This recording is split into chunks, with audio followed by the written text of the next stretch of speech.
Hi everyone, welcome to your channel I learn. आज हम chapter 2 microorganisms friend of foe का introduction का video करने वाले हैं। बिफोर वी स्टार्ट, अगर आपने हमारे चैनल को सब्सक्राइब नहीं किया है तो प्लीज़ सब्सक्राइब और हमें सपोर्ट करें। Also press the bell icon. So इस चैप्टर को स्टार्ट करने से पहले कुछ कॉन्टेक्स्ट सेट करते हैं, बिकॉज ये जो टॉपिक है माइक्रो ऑर्गेनिजम्स इतना सिंपल टॉपिक नहीं है। एंड ऑफ कोर्स आपके सिलेबस में बहुत ज़्यादा डेप्थ में भी चीज़ों को कवर नहीं की गई है, बट इतना कवर किया गया है कि आपको एक आइडिया लगे कि माइक्रो ऑर्गेनिजम्स क्या हैं, उसकी दुनिया क्या है एंड क्या इम्पोर्टेंस रखती हैं for us in terms of field in science and in terms of कि वी आर ह्यूमन बींग्स और वो हमें अफेक्ट करते हैं। सो माइक्रो ऑर्गेनिजम्स को पढ़ने से पहले हम इनके टर्म्स को देखते हैं। सो ये जो टर्म है इसमें दो टर्म्स हैं, one is micro and another is organisms. And अगर हम ऑर्गेनिजम्स वर्ड को देखें, इसका मतलब क्या है? सो ऑर्गेनिज्म उसे कहते हैं जो कि लाइफ फंक्शंस को करने में केपेबल होते हैं। So any entity which is capable of carrying on life functions are called organism. So आप एक ऑर्गेनिज्म है, so we humans are organism. Dog एक ऑर्गेनिज्म है, काउ एक ऑर्गेनिज्म है, insects are organisms. So categorize करने के लिए इनको किन लाइफ फंक्शंस की हम बात करते हैं। सो लाइफ फंक्शंस में आता है जैसे रिप्रोडक्शन। सो हर ऑर्गेनिज्म केपेबल होना चाहिए कि अपनी एक कॉपी बना सके, दैट्स कॉल्ड रिप्रोडक्शन। जैसे कि हम ह्यूमंस पे बच्चे पैदा करते हैं, वो हमारी एक जेनेटिक कॉपी होती है। So not exactly copy, but still हम अपनी ही स्पीशीज का एक और ऑर्गेनिज्म पैदा करते हैं, that is reproduction. Next is growth and development. So it's not like कि कोई भी ऑर्गेनिज्म अगर पैदा हो गया बट उसकी ग्रोथ नहीं हो रही है, डेवलपमेंट नहीं हो रहा है, तो वो ऑर्गेनिज्म नहीं कहलाएगा। So third one is maintenance. So growth हो गया, डेवलपमेंट भी हो रहा है, बट अपने आप को मेंटेन करने के लिए भी उसके अंदर कुछ प्रोसेसेस होने चाहिए। फॉर एग्जांपल, अगर आपको बुखार हो जाता है तो आपका इम्यून सिस्टम काम करने लगता है आपको बुखार से फाइट करने के लिए, फॉर एग्जाम्पल बुखार जिस रीज़न से भी हुआ है। या फॉर एग्जांपल आपका हाथ कट जाए तो आप देखते हो ब्लड क्लॉटिंग होती है। सो ये भी एक मेंटेनेंस का पार्ट है। आपके अंदर बहुत सारे सेल्स जो हैं वो मर रहे हैं। हम सेल्स के बारे में थोड़ा सा और देखेंगे कि how does it come into picture here. But for example आपको पता है कि आपके अंदर बहुत सारे जो सेल्स हैं वो मरते हैं एंड वो रिप्लेस भी होते हैं विथ न्यू सेल्स। सो ये मेंटेनेंस का पार्ट है। And then something called as stimuli. Stimuli मतलब क्या होता है? एक रिएक्शन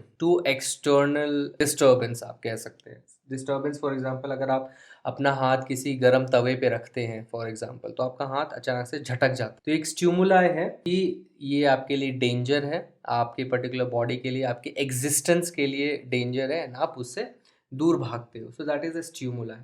सो एक रिएक्शन है। तो ये चार चीज़ें होनी चाहिए, स्पेशली ये तीन चीज़ बहुत इंपॉर्टेंट है।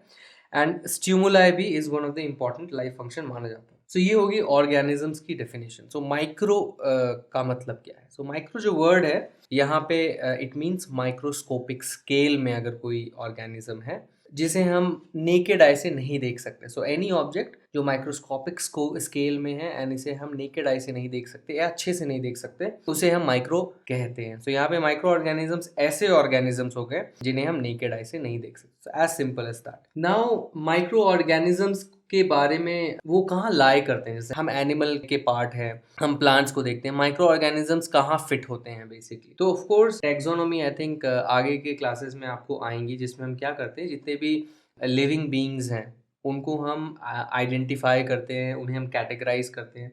एंड वैसे ही एक कैटेगरी जो है अभी यूज होती है, दैट इज हम डिफाइन करते हैं वेदर कोई भी एक ऑब्जेक्ट के पास लाइफ है कि नहीं, वो ऑर्गेनिज्म है कि नहीं। एंड अगर वो है तो हम डिफाइन करते हैं कि उसका डोमेन क्या है, then kingdom, then phyla. This is something like आप बोलते हो एक कंट्री है, कंट्री के अंदर एक स्टेट है, स्टेट के अंदर फॉर एग्जांपल एक डिस्ट्रिक्ट है, डिस्ट्रिक्ट के अंदर फॉर एग्जांपल एक सिटी है, सिटी के अंदर फॉर एग्जांपल एक एरिया है, पिन कोड से आप एरियाज डिफाइन करते हो and such.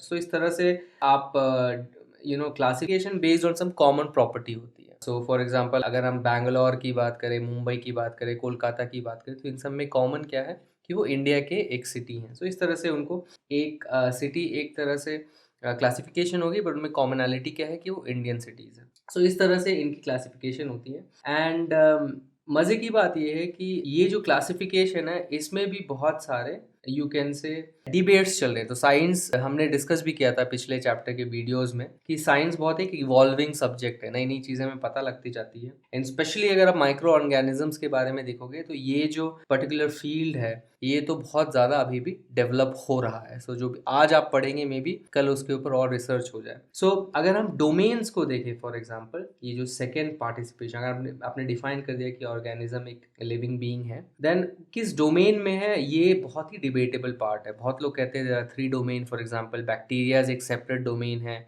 आर्केयाज and eukaryas are separate domain. बहुत लोग कहते हैं सिर्फ बैक्टीरिया एंड यूक्रिया हैं, बहुत लोग कहते हैं प्रोकैरियोट्स हैं, यूकैरियोट्स हैं। सो बेसिकली यू कैन से कि यहाँ पे भी कंफ्यूजन है कि 2 डोमेन्स हैं या 3 डोमेन्स है फॉर एग्जाम्पल। बट अगर हम नीचे जाते हैं, किंगडम में जाते हैं, फर्दर क्लासिफिकेशन में जाते हैं, तो आप देखोगे कि over the period of time बहुत सारा रिसर्च हो रही है इस पे। सो इनफैक्ट जब इस चीज पे, इस क्लासिफिकेशन पे काम होना शुरू हुआ था, लिनियस नाम के साइंटिस्ट थे, उन्होंने स्टार्ट किया। तो उन्होंने सिर्फ 2 किंगडम बताए थे, that is animal kingdom, vegetable kingdom. Vegetable यानी प्लांट्स बेसिकली। सो इस तरह से आप भी शायद जानते होंगे कि 2 तरह के लिविंग बींग्स है, एक प्लांट्स है और एक एनिमल्स है। बट धीरे धीरे धीरे धीरे इनमें और रिसर्च हुई एंड इनफैक्ट 2015 में रगेरो एताल का मतलब होता है एंड अदर्स, सो और साइंटिस्ट उन्होंने मिलके पेपर निकाला एंड रिसर्च किया। उन्होंने कहा कि नहीं 7 किंगडम्स हैं। तो 7 किंगडम्स में वो क्या चीज़ की बात कर रहे हैं? So we have animal kingdom, we have fungi, we have plant kingdom जो हम पहले भी देख चुके हैं यहाँ पे, then we have chromista, then we have protozoa, we have bacteria. And उन्होंने क्या बोला है? सुपर किंगडम सिर्फ 2 है। सुपर किंगडम का मतलब है they are talking about domain. So वो सिर्फ 2 डोमेन पे की बातें करते हैं, बट कहते हैं कि 7 किंगडम्स हैं। बट अगर आप 1998 की बात करें, जो कैवलियर एंड स्मिथ ने काम किया था, वो कहते हैं, पहले उन्होंने कहा कि नहीं 3 सुपर किंगडम्स है, तब उन्होंने कहा कि नहीं 2 एम्पायर्स है, 2 एम्पायर्स है, 2 डोमेन्स हैं, एंड 8 किंगडम की जगह उन्होंने कहा 6 किंगडम। तो सेम साइंटिस्ट भी अपनी नॉलेज क्या कर रहे हैं? इवॉल्व कर रहे हैं, वो और रिसर्च करते हैं उन्होंने बहुत चीज़ों को। फॉर एग्जांपल यहाँ पे आप देखो कि इन दोनों को कंबाइन करके उन्होंने कहा ये दोनों भी बैक्टीरिया ही कहलाएंगे, आर्केजोआ एंड प्रोटोजोआ भी प्रोटोजोआ कहलाएंगे एंड सो ऑन। तो इस तरह से साइंटिस्ट खुद अपने वर्क पे भी और काम करते हैं एंड इस तरह से जो है वो क्लासीफाई कर रहे हैं। नाउ अगर हम अपने सिलेबस को देखें तो हमें क्या पढ़ना है? हमें बैक्टीरिया के बारे में पढ़ना है, फंगाई के बारे में पढ़ना है, प्रोटोजोआ के बारे में पढ़ना है, एल्गे के बारे में पढ़ना है। सो आप यहाँ इस क्लासिफिकेशन में फॉर एग्जांपल अगर 2015 की बात करें, सो बैक्टीरिया हमें दिख रहा है, फंगाई दिख रहा है, प्रोटोजोआ दिख रहा है, बट एल्गे और वायरस नहीं दिख रहे हैं। सो ये बहुत ही इंटरेस्टिंग चीज़ है। सो एल्गे फॉर एग्जाम्पल हम इनको बाद में देखेंगे। सो अगर हम एल्गे की बात करें, सो अगर 2015 की क्लासिफिकेशन देखें तो वो क्रोमिस्टा के अंदर आते हैं। एंड एल्गे एक ऐसे ऑर्गेनिजम्स है जो प्लांट्स की तरह फोटोसिंथेसिस कर सकते हैं। सो वो भी फोटोसिंथेसिस करके अपना खाना खुद बना सकते हैं। Now coming to virus, virus इनमें से कहीं पे भी लिस्टेड नहीं है। इसका रीजन ये है कि ये जो वायरस है ये इनफैक्ट फर्स्ट पॉइंट पे भी कंफ्यूजन डालता है। That means we don't know, अभी भी हमें पता नहीं है कि virus whether it is a living organism or it is a non living organism, and बहुत लोग इस पे अभी भी डिबेट कर रहे हैं and इससे कहते हैं it is like a in between, so you have living things and you have non living things, and ये वायरस जो है कहीं पे in between lie करता है। एंड इसका रीजन ये है कि वायरस जो है फॉर एग्जाम्पल रिप्रोडक्शन नहीं कर सकता। वो रिप्रोडक्शन तभी कर सकता है जब वो किसी दूसरे लिविंग बीइंग के सेल्स को अटैक करता है, उसको एज अ होस्ट सेल को अटैक करके तभी वो अपने आप को मल्टीप्लाई कर सकता है। सो ये जो है बाकी लोगों के लिए एक कंडीशन नहीं है। सो बाकी ऑर्गेनिजम्स फॉर एग्जांपल दूसरे ऑर्गेनिज्म पे डिपेंड करते हैं फॉर फूड में भी, बट रिप्रोडक्शन वो इंडिपेंडेंटली कर सकते हैं। बट वायरस के केस में ऐसा नहीं है। इनफैक्ट अगर वो किसी दूसरे ऑर्गेनिज्म के सेल के कांटेक्ट में नहीं है तो वो एकदम इनएक्टिव रहता है। दैट मीन्स वो बिल्कुल भी काम नहीं करता है, कुछ भी फंक्शन नहीं करता है। एंड जैसे ही वो होस्ट सेल, ये जिसे हम कहते हैं जहाँ पे वो अपने आप को अटैच करता है, वहां पे आता है तो वो एकदम से लिविंग बीइंग बन जाता है। इसीलिए it acts like a non living thing, but जैसे ही वो कांटेक्ट में आता है अपने होस्ट सेल के तो वो लिविंग बीइंग जैसा बिहेव करने लगता है। इसलिए वी रियली डोंट नो उसे हम कैसे क्लासीफाई करें, इसीलिए इस क्लासिफिकेशन में वो नहीं आता है। एंड इसीलिए वायरस को ऑर्गेनिज्म कहना भी गलत है। तो अगर वायरस को हम ऑर्गेनिज्म नहीं कह सकते तो वायरस को हम डेफिनेटली माइक्रो ऑर्गेनिज्म भी नहीं कह सकते। इसलिए जब हम इस चैप्टर को पढ़ेंगे तो वायरस को हम सेपरेटली ट्रीट करेंगे। So if I ask you कि क्या वायरस एक माइक्रो ऑर्गेनिज्म है? सो टेक्निकली ये माइक्रो ऑर्गेनिज्म नहीं है,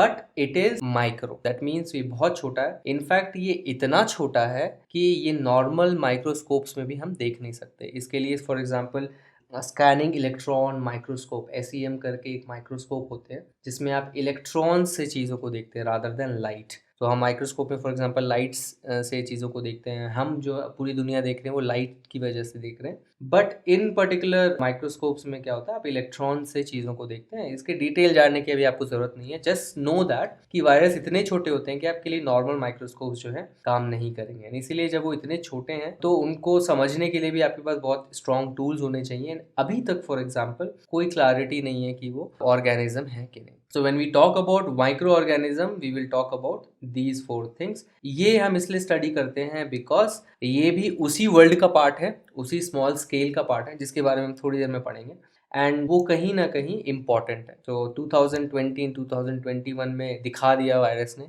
कि how important it is, and इसको स्टडी करना कितना इम्पोर्टेंट है, कोरोना वायरस फॉर एग्जांपल। इसीलिए हम इसको स्टडी भी करेंगे माइक्रो ऑर्गेनिज्म चैप्टर के अंदर। नाउ अगर हम माइक्रो की बात करें तो इस चीज़ को समझना इतना आसान नहीं है। व्हेन आई से कि हाँ कोई ऐसी चीज़ जो माइक्रोस्कोप के अंदर आप देख सकते हो, तो ये जो दुनिया है माइक्रो दुनिया, ये बहुत ही डिफरेंट होती है। इसको समझने के लिए हम ह्यूमन बॉडी का ही एग्जांपल लेंगे ताकि आपको थोड़ा कॉन्टेक्स्ट मिले, बिकॉज हम माइक्रो ऑर्गेनिजम्स को मोर और लेस ऐसे स्टडी करते हैं कि वो हमें कैसे अफेक्ट करते हैं, हमारे अंदर कैसे अफेक्ट करते हैं। एंड अगर हम अपने अंदर की बात करें, अगर हमारे अंदर जो सबसे छोटा यूनिट है जिससे हम बने, हमारा जो बिल्डिंग ब्लॉक है वो है सेल। सो हम सेल से बने होते हैं, एकदम माइन्यूट सी एंटिटी है ये, एंड वो जुड़ जुड़ के जो है हमें बनाते हैं, हमारे ऑर्गन्स को बनाते हैं, हमारे स्किन को बनाते हैं, हमारे नर्वस सिस्टम को बनाते हैं, हमारे ब्रेन को बनाते हैं। एंड एक ऐसा सेल जो सबसे ज़्यादा हमारे बॉडी में है वो है रेड ब्लड सेल।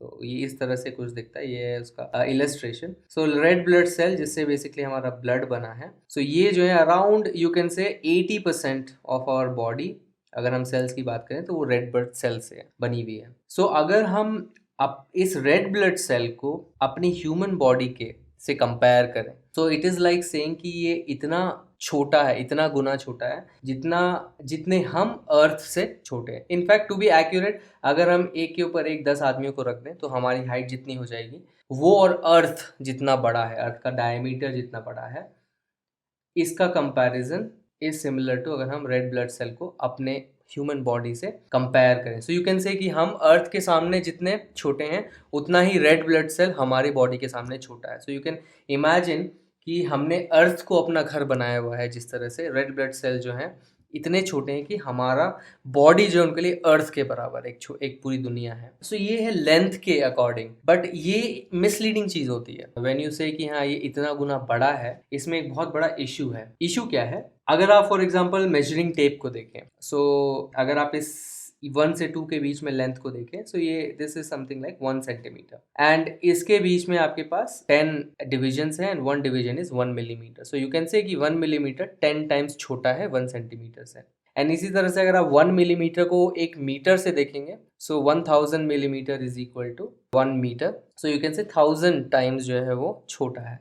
बट ये जो दुनिया है वो है 3D, दैट मीन्स हम एक लेंथ को नहीं देखते हैं। अगर आप किसी चीज़ के एक साइड को बोलेंगे 1000 टाइम्स छोटा है, तो सारे साइड्स जो है 1000 टाइम अगर छोटी हुई तो उसका इफेक्ट कुछ और हो जाता है। कैसे? तो एज एन एग्जांपल हमने कहा कि 1 मिलीमीटर फॉर एग्जांपल ये छोटा सा लेंथ है, एंड अगर हम उसको कंपेयर कर रहे हैं 1 मीटर से, सो 1 मीटर फॉर एग्जांपल 3 फुट के बराबर हुआ। सो यू कैन इमेजिन कि 1 मिलीमीटर कितना छोटा है उसके सामने, तो 1000 टाइम्स छोटा है एज वी नो। बट अगर आप एक शुगर के दाने को देखें तो शुगर का दाना रफली 1 millimetre by 1 millimetre by 1 millimetre का एक क्यूब होता है, तो वेरी स्मॉल क्यूब। सो इस तरह का रफली इसका एक शेप है, दैट इज 1 मिलीमीटर क्यूब। अगर हम एक सिंटेक्स की टंकी देखें, so it is something like 1 metre cube, जिसमें हम अराउंड 1000 लीटर वाटर या पानी भर सकते हैं। सो अगर आप नाउ कंपेयर करें, अगर हम 1 मिलीमीटर को 1 मीटर से कंपेयर कर रहे हैं तो 1000 गुना आपको बड़ा लगता है।